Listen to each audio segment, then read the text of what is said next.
Good afternoon, everyone. My name is Josiah Toppin, Project Officer with the FASD Initiatives Unit of Alberta Human Services.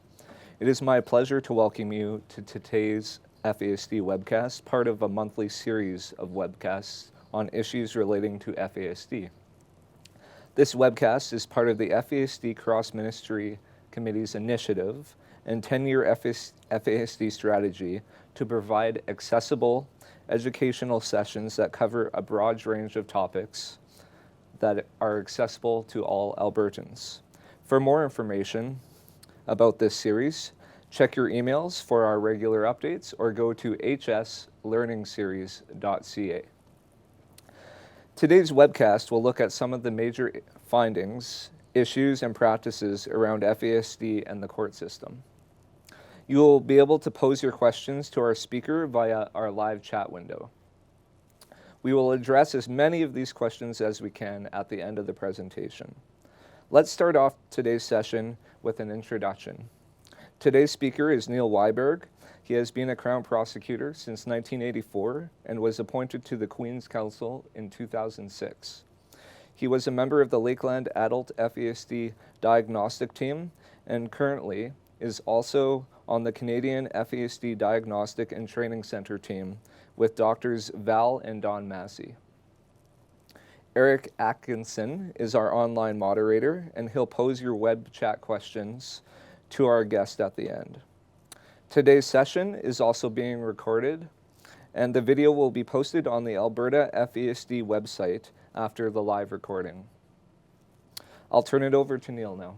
Thank you.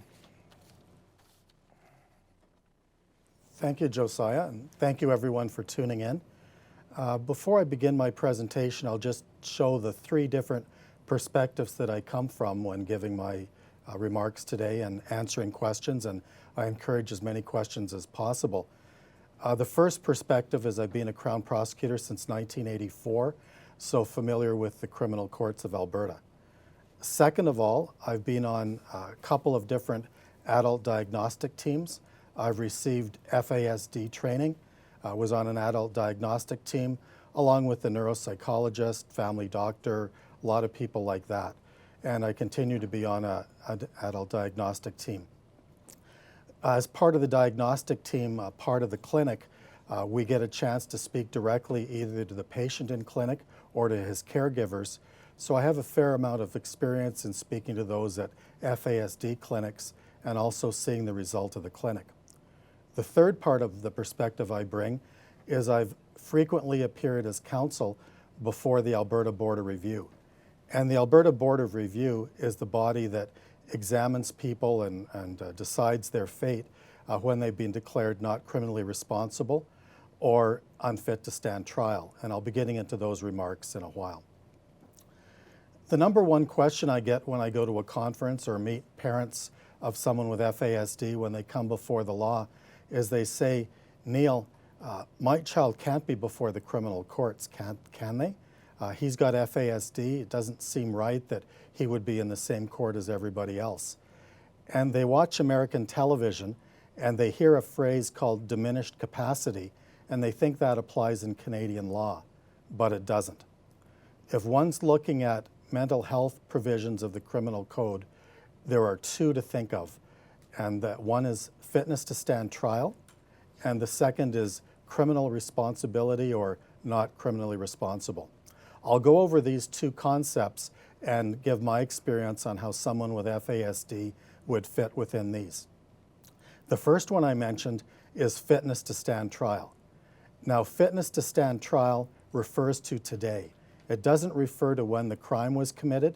It refers to today when the accused is in court, either facing a trial or in a docket court before a trial is set. Now, the standard for fitness to stand trial is actually quite low. The court looks at, or the person doing the examination, the psychiatrist, looks at, can the accused participate in his defense? Does he understand that the judge is the person making the decision? Does he understand that his lawyer is the one helping him? If the answers are yes, if he knows the judge is the one making the decision, if he knows the lawyer is helping him, he is fit to stand trial. It's very rare that someone is found unfit to stand trial.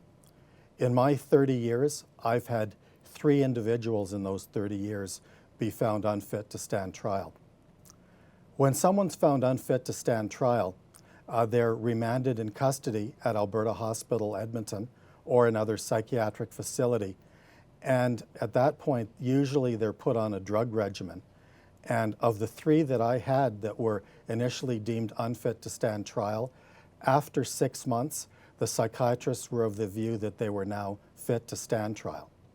So now that they're fit to stand trial, the criminal proceedings can begin again, and they'd be back before the courts. So if one thinks of your expertise or dealings with people with FASD, they're not unfit to stand trial. They would be fit to stand trial. The second mental health consideration is not criminally responsible. Now, unlike fitness to stand trial, not criminally responsible refers to the offense date. It doesn't refer to today, it refers to the offense date. So the question is, was the individual, when the crime was committed, criminally responsible? And there's 2 parts of the test to determine if someone's criminally responsible. The first part of the test is, did they understand the nature and quality of their act? And second, did they understand the difference between right and wrong? If one of those 2 is not there, then the person could be found not criminally responsible. Now, understanding the nature and quality of their act, almost always someone understands the nature and quality of the act.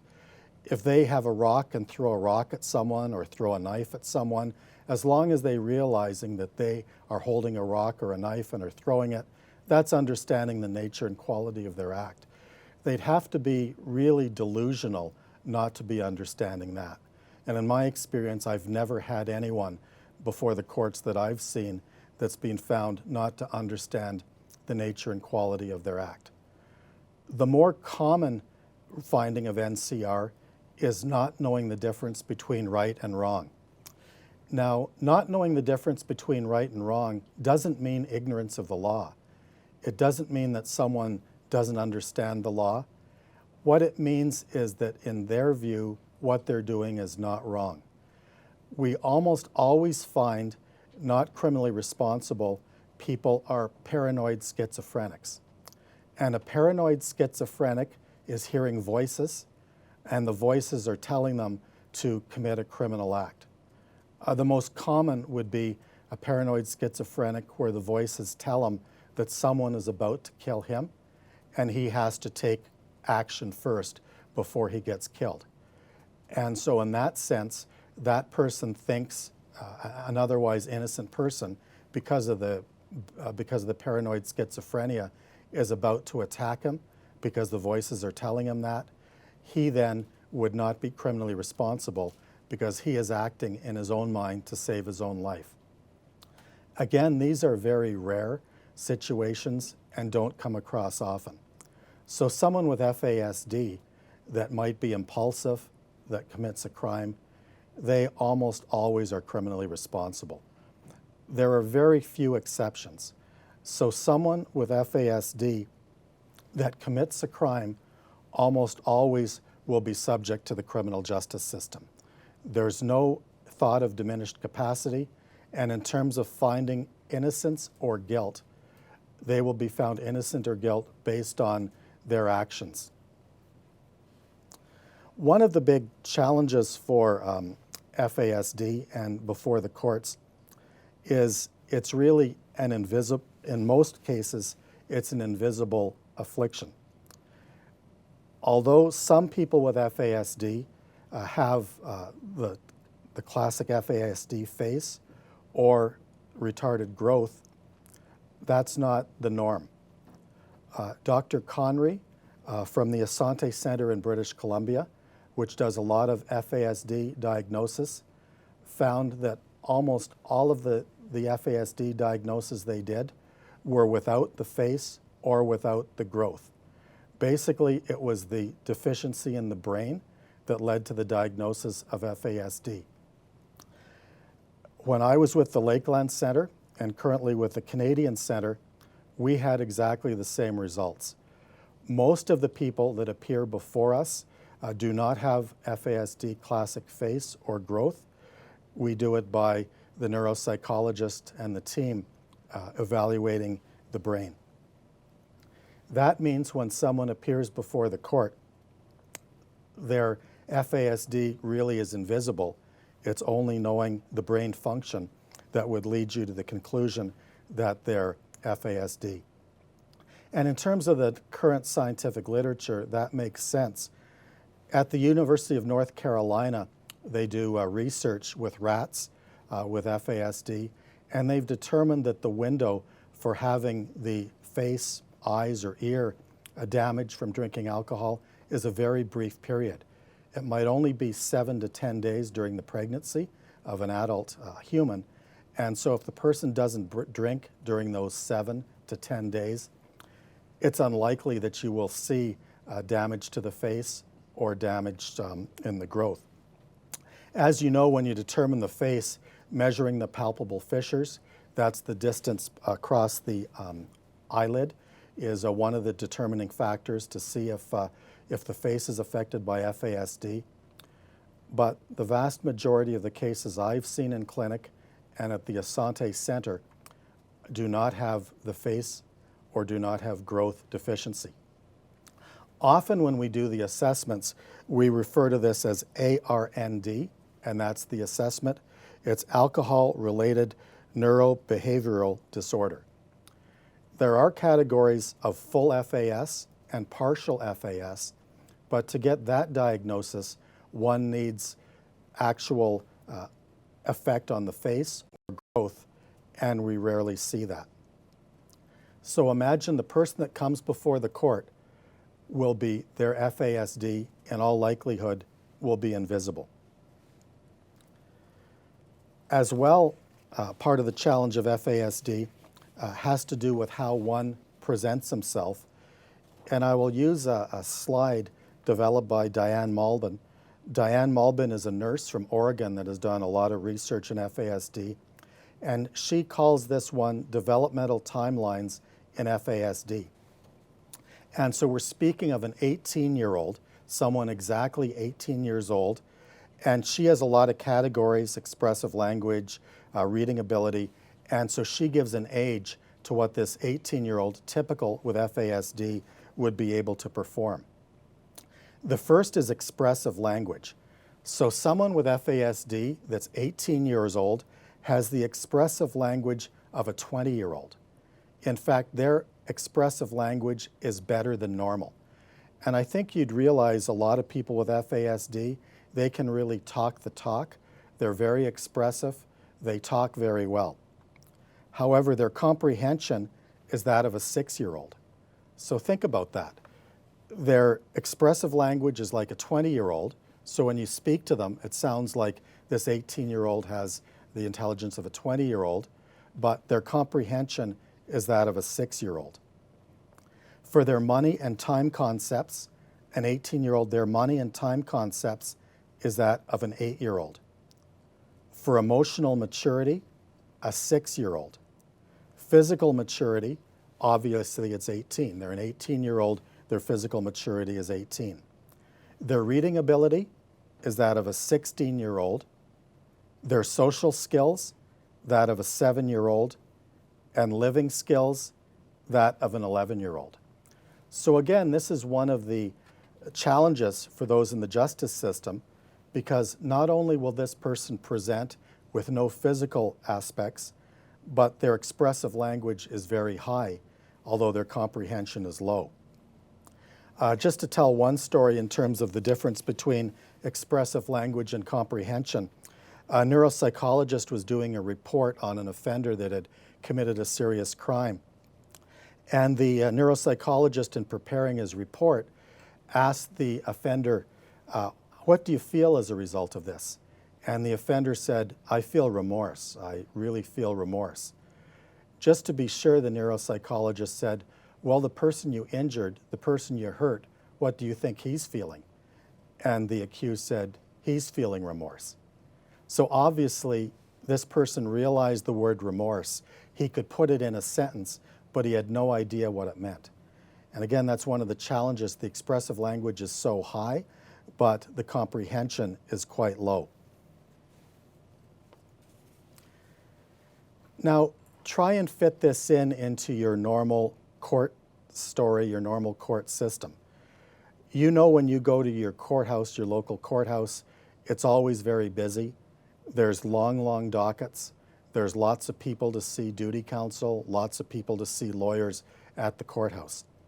So your time with duty counsel, your time in front of the judge may be fairly limited, especially on first appearances or if it's a quick guilty plea. However, the accused presents himself very, very well because of the high expressive language, and it's very difficult in a short period of time to actually determine that this person has FASD.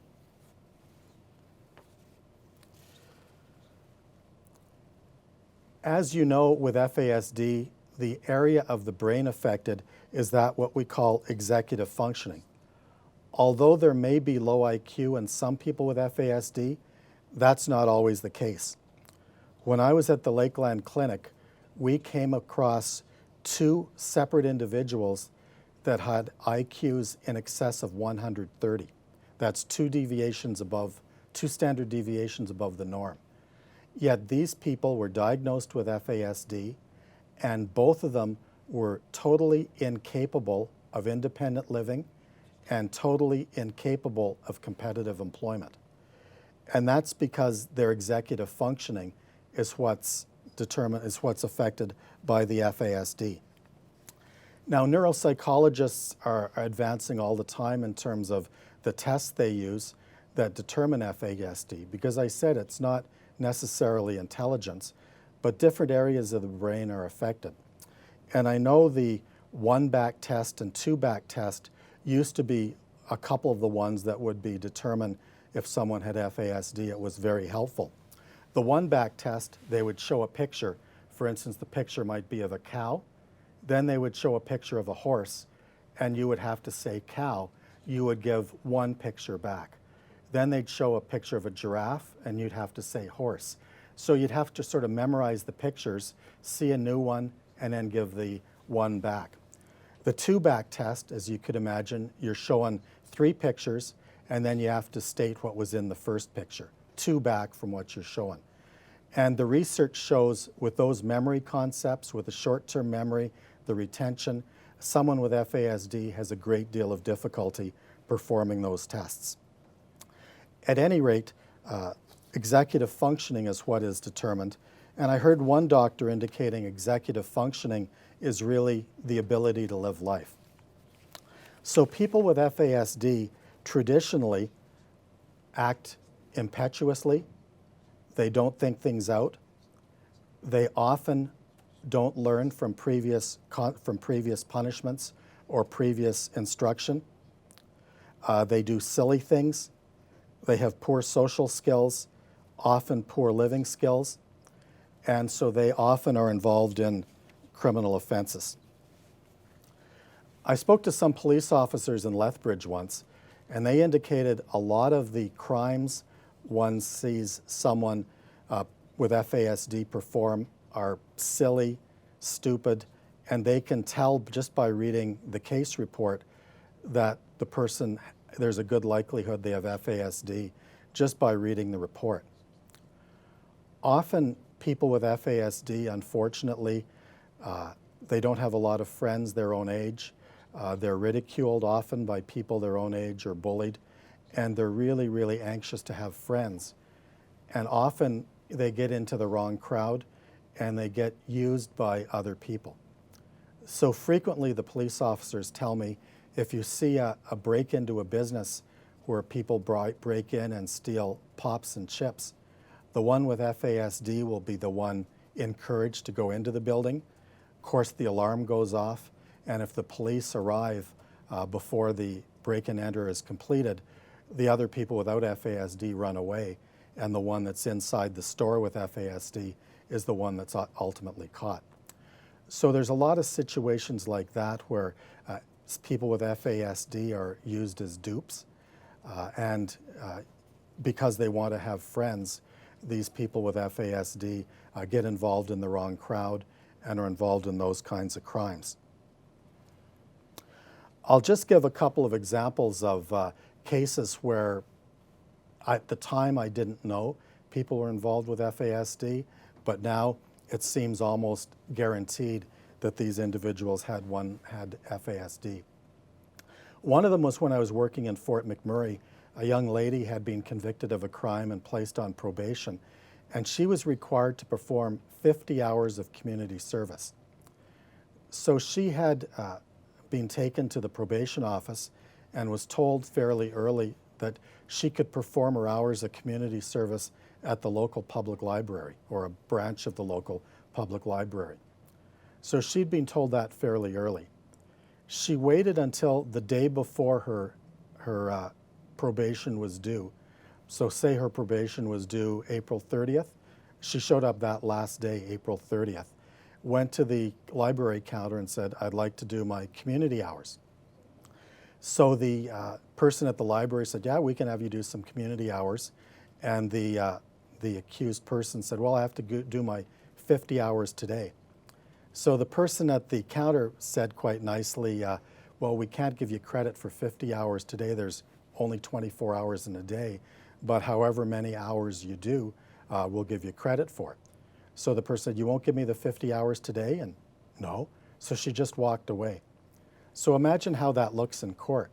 The probation officer checks with the library, finds out that the person left it to the very last day, and then incredulously wanted to do the 50 hours in one afternoon. So the judge views that almost as contempt of the order. And so the person got a severe sentence for that breach of probation. But I'm positive now that that person must have had FASD to go in and expect to be able to do the 50 hours of community service the final day. Another case I had was someone that was convicted of a criminal offense. They were in youth court, and in order to get a custody disposition, there's a predisposition report prepared by a probation officer. So the probation officer will speak to the accused, gather some information on the accused, and after gathering that information, will then prepare a report. So I got the probation report, and the person that was going on probation, that potentially may have gone on probation, said the following things to the probation officer. First, he said, "I'm a leader, not a follower." Second, he said, "If I'm placed on probation, I won't comply with any of the terms." And the third thing he said is, "Youth court is a joke." So imagine this comes before the sentencing judge. So the judge is going to sentence somebody, and the judge says, "Gee, I wonder what this person said to the probation officer." And first thing he sees, "Youth court is a joke." Second, he sees, "If I'm placed on probation, I won't comply with any of the terms." And third, "I'm a leader, not a follower." So the judge reads all this, and the judge has the choice. Is he going to put him in custody, or is he going to put him on probation? When you see someone saying to the judge in advance, "If you put me on probation, I'm not going to comply, this whole thing's a joke," you can imagine that person's going to go to jail. And in this case, this youth did go to jail. But thinking upon it now, why would anyone say those type of things? Why would anyone have that bravado knowing it's going directly to the judge? But I'm of the view now that this person had FASD. They didn't understand how inappropriate those were. The person was trying to show off, trying to brag, but it led them directly to jail. So again, in my view, this is someone with poor executive functioning that had FASD, but it was never identified to the court. The third is one that the person actually wasn't in trouble, but appeared in front of a clinic I was at when I was at the Lakeland Clinic. A group of us were interviewing this young man with FASD, and another part of our group was interviewing the caregivers. But this young man, he was probably 19 or 20 years old, said just out of the blue without prompting, boy, one of the good things is I've got all this really good storage space for my friends. And one of the doctors said, well, what do you mean by that? And he said, it's really good. I've got a lot of storage space. My friends always come, and every week they come with TVs or VCRs or some electronic equipment, and they need to store it for a short period of time. And I've got the storage space, so they bring it in. It's there for about a week or so, and then they move it out. And pretty soon, they need more storage space. And this person was totally oblivious to the fact that his friends were dealing in stolen property. And he thought that he was good friends with these people. He felt proud that he had the storage space, but he in fact was involved in possession of stolen property. And fortunately, the doctors were able to let him know, and I was able to let him know that you really don't want these friends. You can get in big trouble for storing this kind of property. But he was totally oblivious to it. So imagine if he'd been charged with possession of stolen property and told the judge, well, my friends come in every week, and the judge would say, everybody knows that that's stolen property, not knowing that the accused had FASD. And that's one of the real challenges before the court, is not knowing that the individual has FASD, again, because it's invisible and because of the limited time one has in front of the court system.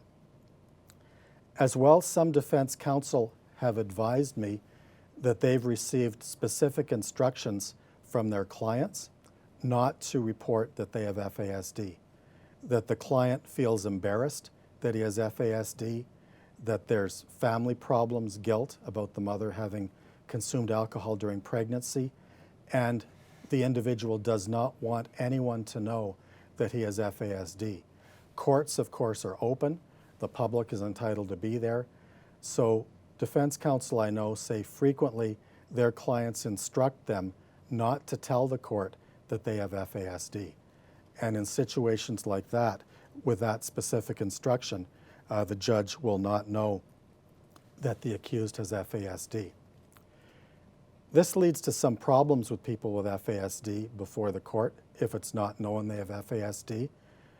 The last example I gave, the one with possession of stolen property, the normal test we have for cases such as this is the ordinary man or the common man.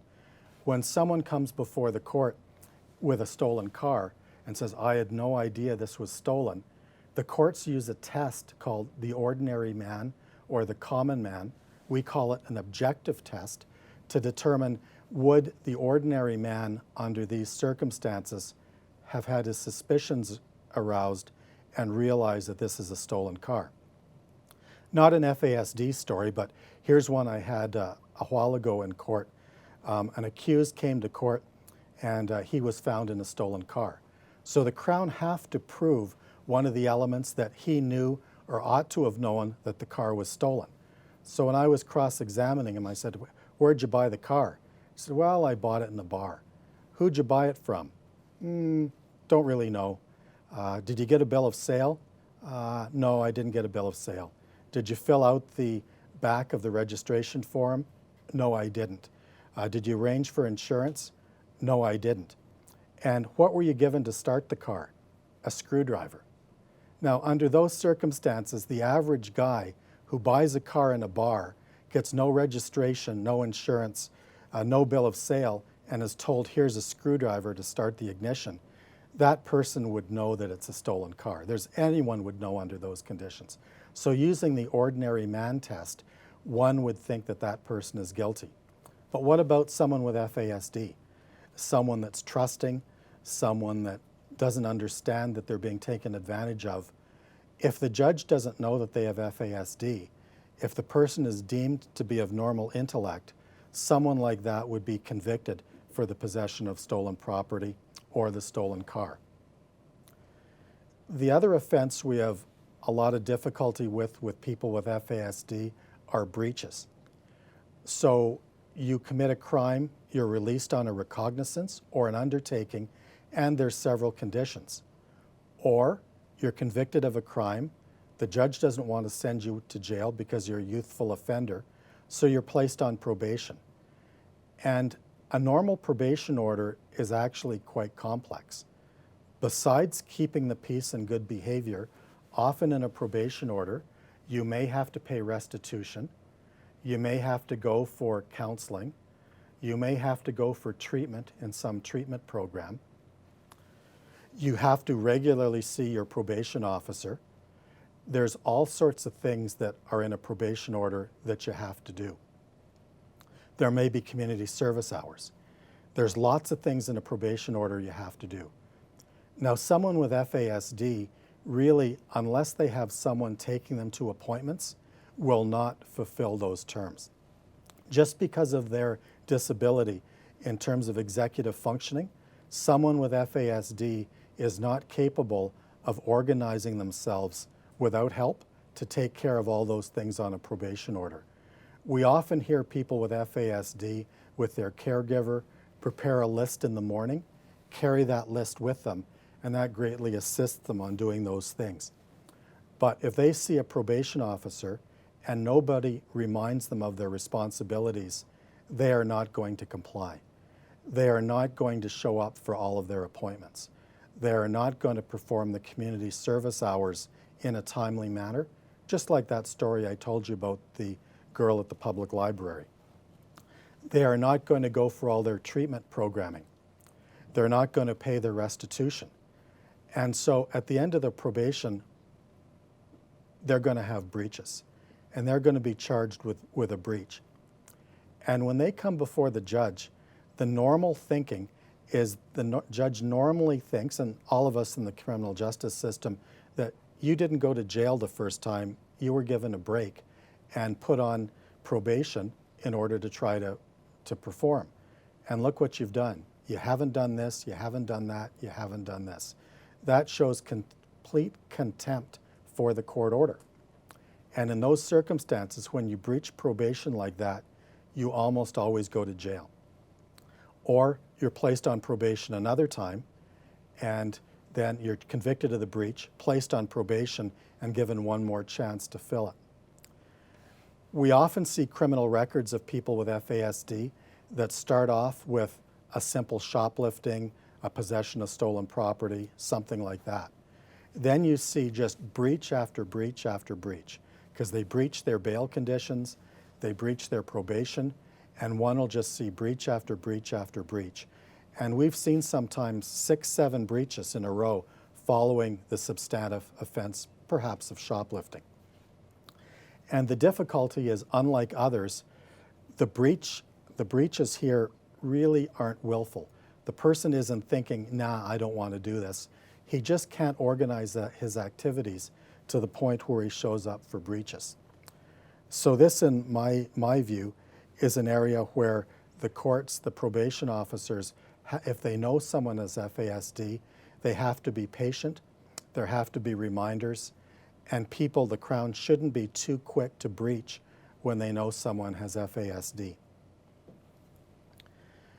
To show someone with FASD just how impetuous they are, when I was appearing at the Lakeland Clinic and I was speaking to the caregivers, there's one question I'd always ask. I would say, first of all, if your child went, or the young adult, went to a business and at the time at the business wanted change, would they be able to make change? So if they had a $20 bill and the cost was $5 for the goods, would they be able to calculate the change and knowing they were getting ripped off?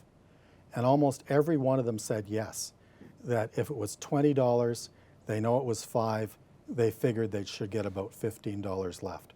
So almost all of the caregivers at the clinic I attended were of the view that their child would be able to calculate the change.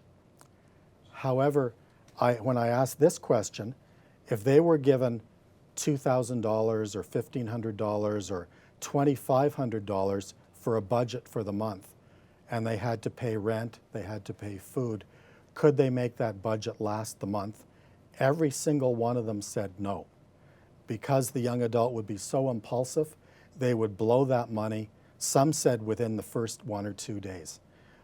Not one said that their young adult would be able to go ahead with that budget, that the impulsive nature of them was that they would blow that money within days. And so it's just interesting, the unanimity that they had the mental process to calculate change, but they did not have the mental ability to budget. That the impulsive nature of the individuals with FASD was of the sort that they were unable to budget. Any questions? Yeah, so we have a couple questions. The first one is we support people who have been charged with sexual assault. This is coming from the person asking the question. They could be assessed as having the capacity of an 8-year-old, and the girls that they engage in a relationship with often have a higher capacity. Can you talk to how they're able to be charged with assault when they have a lower capacity than the person they assault if the relationship is consensual? So that question is, someone with FASD is involved in a sexual assault?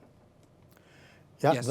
The way the law operates for that is, first of all, did they do the physical act of the sexual assault?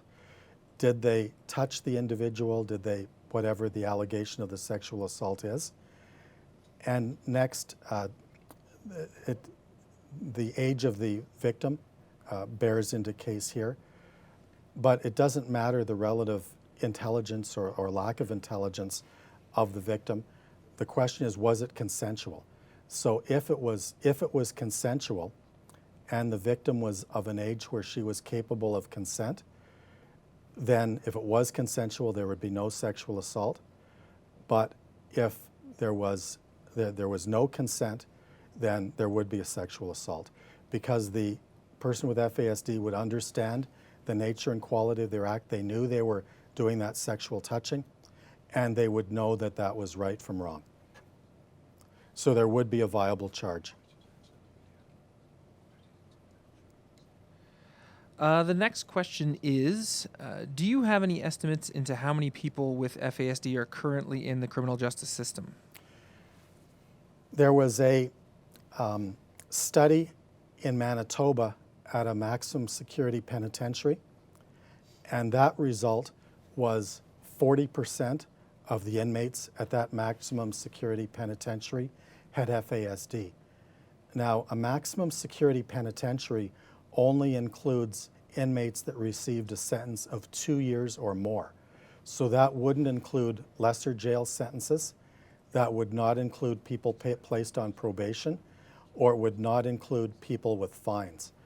But from speaking with groups like the Asante Center that did a study at the Young Offender Center in Vancouver to the one in Manitoba, most of the research indicates probably 25 to 40%, depending on the research project, would have FASD in a jail setting.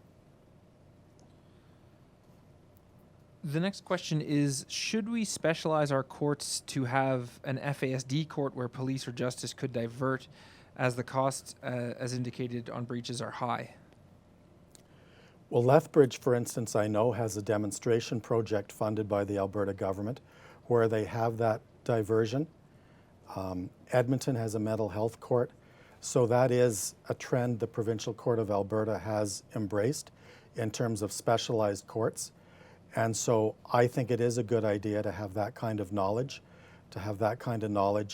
and for appropriate cases, there can be diversion rather than proceed with charges.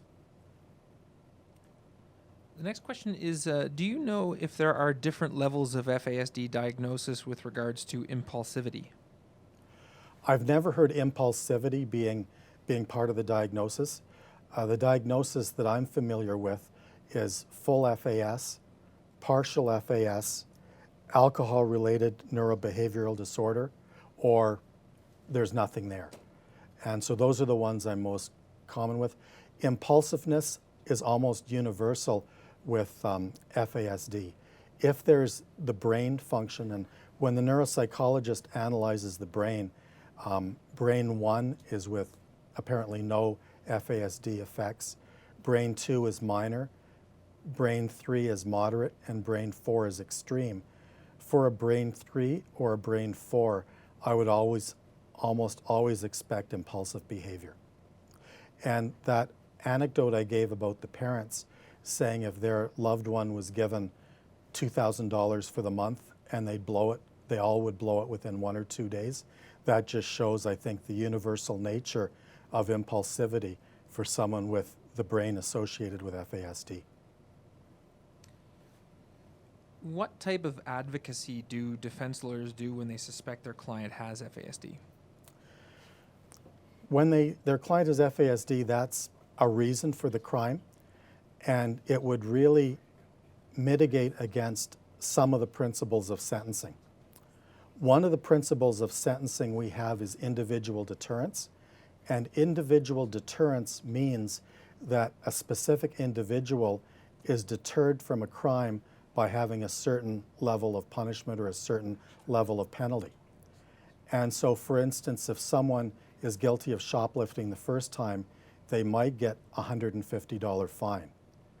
If they shoplift quite soon afterwards, they then might get a $500 fine, because obviously the $150 was not sufficient to deter them. So individual deterrence, that portion of sentencing, is trying to come up with a sentence that would deter the individual from doing it again.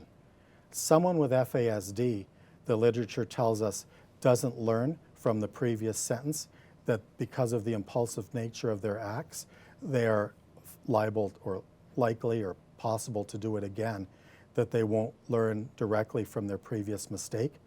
And so therefore the defense lawyer would urge the judge not to think of individual deterrence in part of his sentencing.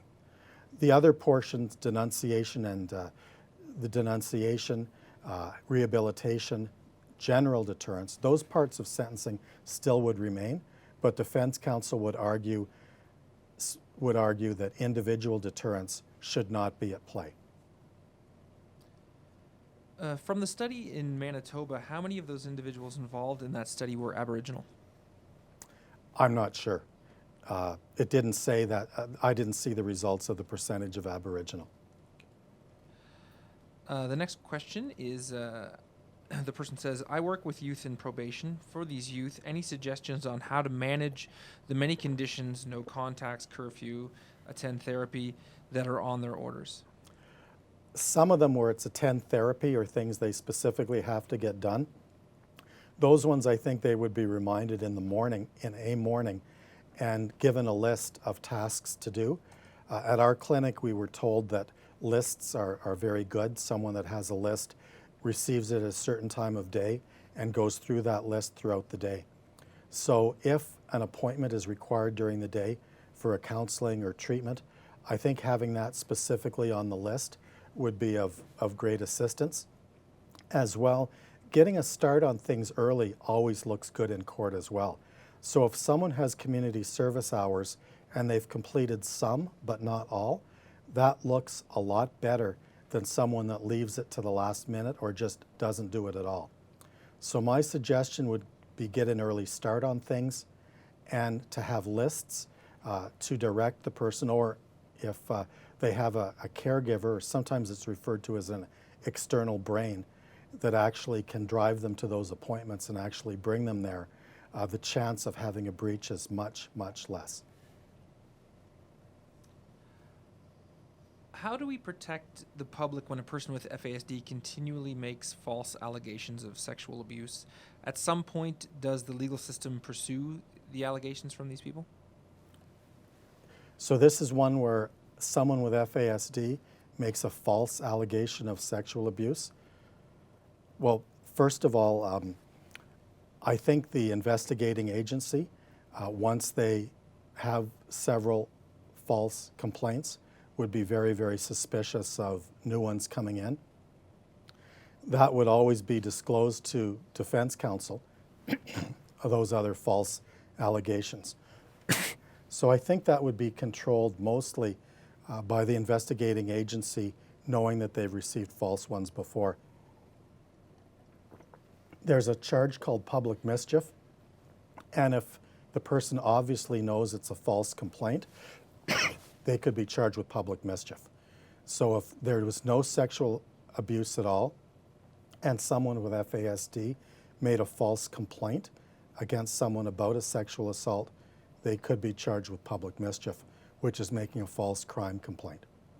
I've never seen one of those in my career, but they could be charged with public mischief. This is a follow-up to the earlier question about specialized courts for persons with FASD. What is your opinion on should the first steps to decrease cases going to court be diverted by the police? Yes, police always have discretion in order to lay or not lay a charge. Second, as in Lethbridge, there's formal committees with Crown participation to determine diversion programs. But diversion programs always seem to be a success. In Alberta, we have what's called the Alternative Measures Program, and that's not limited to FASD. It's limited to people with clean criminal records or minimal criminal records. And I think the result of that diversion program is the recidivism rate is extremely low. I believe perhaps 10%, something like that. So I know the Alberta government believes in diversion programs on appropriate cases, and those always seem to be a success for appropriate cases. The next question is, how can we best advocate for FASD affected individuals in the court system? The best way to advocate is to make sure the Crown, the defense lawyer, and the judge knows that the person has FASD. I know the judges have had special seminars on FASD. Crowns have had seminars. The biggest problem is no one knows some people do have FASD. I know there's a lot of clinics in Alberta that will do a court report, that they will do, they will have the person in clinic do an evaluation. A lot of those reports go to the judge, but the biggest problem, in my opinion, is no one knowing the person has FASD. So in terms of advocacy, making sure the judge knows about it, making sure the prosecutor knows about it, and making sure the defense know about it. The defense and the prosecutor primarily, because the defense will pass it on to the judge. Having those people aware is the most important thing. You may have already touched on this, but how often is FASD diagnosed in the inmate population? I would say 25 to 40%. And this next person asks if you could repeat the Brain 1, Brain 2, Brain 3, Brain 4 definition used in the courts. Okay. This isn't used in the courts. This is used in the FASD diagnosis. It's referred to as the Seattle model, and that's because it originates from the University of Washington, which is in Seattle. And there's 4 aspects to a diagnosis. The first is growth, the second is face, the third is brain, and the fourth is confirmed maternal drinking during the pregnancy. And each of these 4 categories is assigned a number from 1 to 4. 1 means not present at all, 2 means low, 3 means moderate, and 4 means high.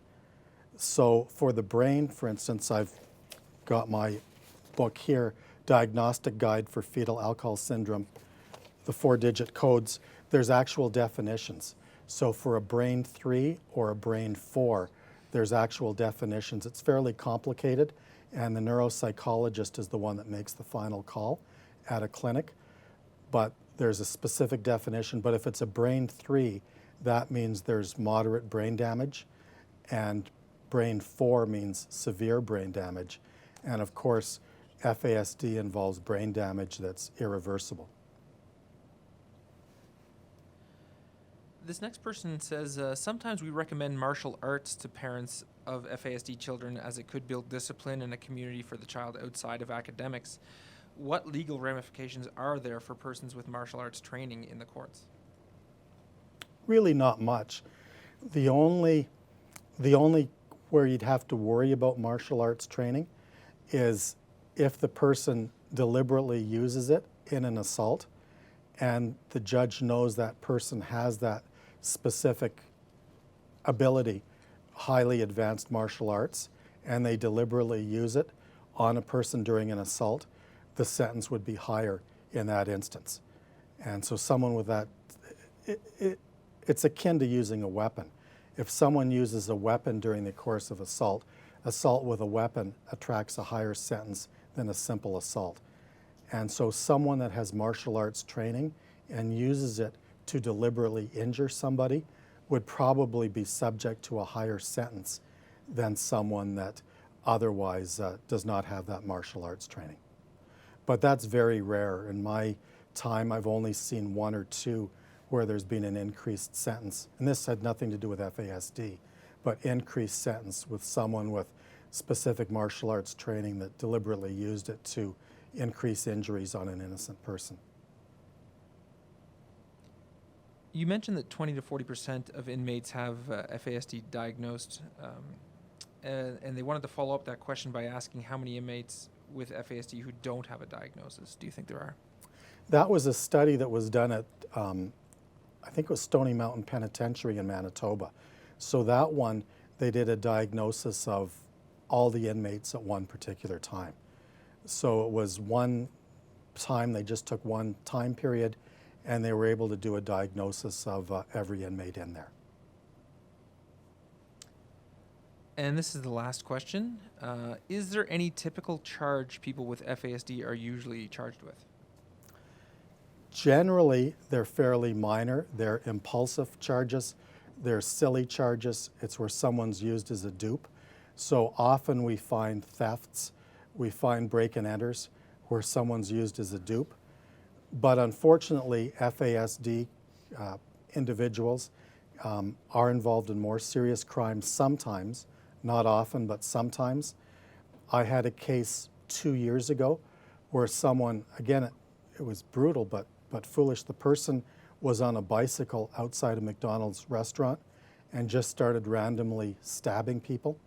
There were a dozen witnesses that saw everything take place, so it was a nonsensical crime. The person was riding a bicycle, stopped and stabbed someone, then went to someone else and stabbed someone. Again, there were over 10 witnesses, plus video of that. And then I had a case maybe 3-4 years ago, which was a manslaughter case, where someone with FASD and his friends decided, what should we do tonight? And they said, let's go rob and stab people. And so they went to an area of Edmonton with a lot of homeless people, and they tried to rob. Of course, the homeless people didn't have money. So this individual with FASD ended up stabbing and killing someone, and so he was convicted of manslaughter at the end of the day. But generally speaking, it's less severe crimes than that.